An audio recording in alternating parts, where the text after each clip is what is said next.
নাম হলো কি? মশারির ভিতরে পূর্ণভাবে ঢোকা। যদি বাহিরে থাকে তাহলে মশার আক্রমণ থেকে আপনি রেহাই পাইবেন না। তদ্রূপ ইসলামের ভিতরে পুরাপুরি ঢুকতে বললেন সূরা বাকারার 208 নম্বর আয়াতে, উদখুলু ফিস-সিলমি কাফা ওয়ালা তাত্তাবিউ খুতুওয়াতিশ শাইতান। মশার বয়া যেরকম মশারের ভিতরে পুরাপুরি ঢুকলেন, আল্লাহ তাআলা এই আয়াতে ইরশাদ করলেন, তুমি যদি ঈমানদার দাবি করো, যদি তুমি মুসলিম দাবি করো, যদি তুমি ঈমান আন্যা থাকো, তাহলে ইসলামের ভিতর পুরাপুরি ঢুকো। এখন আপনি কি ইসলামের ভিতরে পুরাপুরি ঢুকছেন, না হাত আর কল্লা বাহিরে আছে? আলোচনা শোনার পর বিবেচনা করবেন। ইসলামের ভিতর পুরাপুরি প্রবেশ করা কাকে বলে? আকিমুস সালাত, সালাত প্রতিষ্ঠিত করো। ওয়াতুজ যাকাত, যাকাতের সমর্থন থাকলে যাকাত প্রদান করো।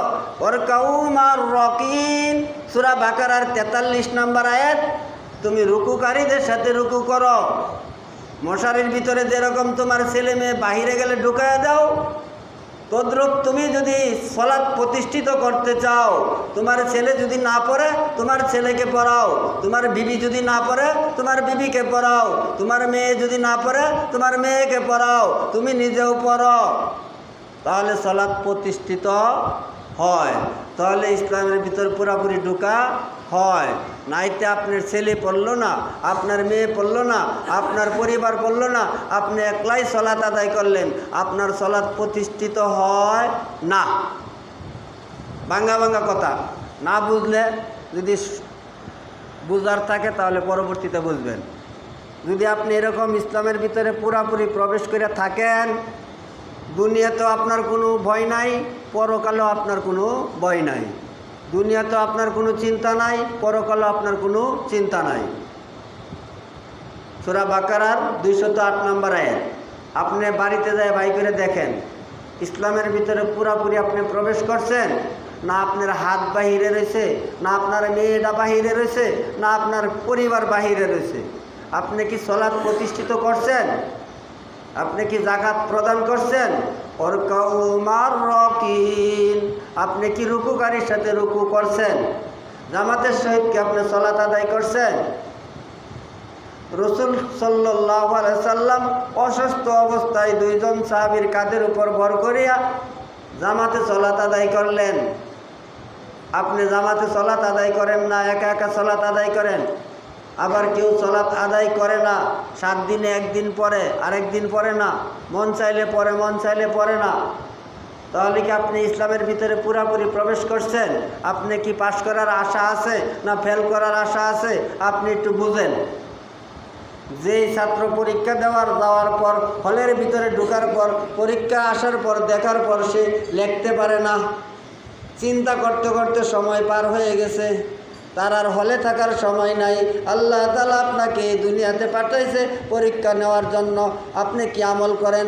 ভালো আমল করেন না মন্দ আমল করেন? সূরা মুলুক আয়াত নাম্বার 2, আল্লাযী খালাকাল মাউতা ওয়াল হায়াতা লিয়াবলুয়াকুম আইয়ুকুম আহসানু আমালা।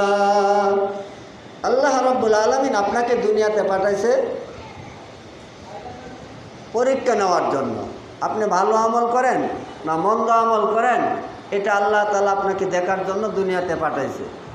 তাহলে আপনি ভালো আমল করলেন না মন্দ আমল করলেন? আপনি পাশ করলেন না আপনি ফেল করলেন? যে ছাত্র হলে ঢোকার পরে লিখতে পারল না, সময় পার হয়ে গেল, ওই ছাত্র যেরকম পাশ করার আশা করতে পারে না, আপনিও তদ্রূপ জান্নাতের আশা করতে পারেন না। আপনি তো ইসলামের ভিতরে পুরাপুরি প্রবেশ করেন নাই, কিন্তু মশারির ভিতরে পুরাপুরি ঢোকা শিখলেন, ইসলামের ভিতরে পুরাপুরি ঢোকা আপনি শিখতে পারলেন না। মশারির ভিতরে মশার ভয়ে, ক্ষুদ্র একটা মশা, যেই মশার কামড়ে আপনি মারা যাইবেন না, এই মশার কামড়ের ভয়ের কারণে ছেলে মেয়েকে নিয়ে মশারির ভিতরে ঢোকা শিখতে পারলেন, ইসলামের ভিতরে ঢোকা শিখতে পারলেন না। তাহলে আমাদের এই ফ্যামিলির ভিতরে আমরা কয়জন আছি ইসলামের ভিতর পুরাপুরি ঢুকছি? যাতে আমার ফ্যামিলির ভিতরে আমার মেয়ের জামাইও সালাত আদায় করে, আমার মেয়েও আদায় করে, আমার ছেলেও আদায় করে, আমার পরিবারও আদায় করে, আমিও আদায় করি। সকলে মিলাইয়া যারা সলাৎ প্রতিষ্ঠিত করে তাদের সলাৎ প্রতিষ্ঠিত হয়। আল্লাহ রাব্বুল আলামিন তার কালামে একবার নয়, দুইবার নয়, 80 থেকে 82 বার ইরশাদ করছেন, সালাত প্রতিষ্ঠিত করো, সালাত কায়েম করো।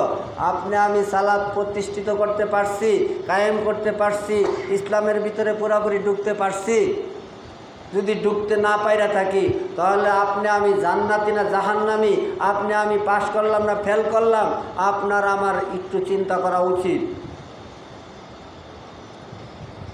ইনশাআল্লাহ আমরা যদি এরকম কোরআন হাদিসের কথা শোনার পর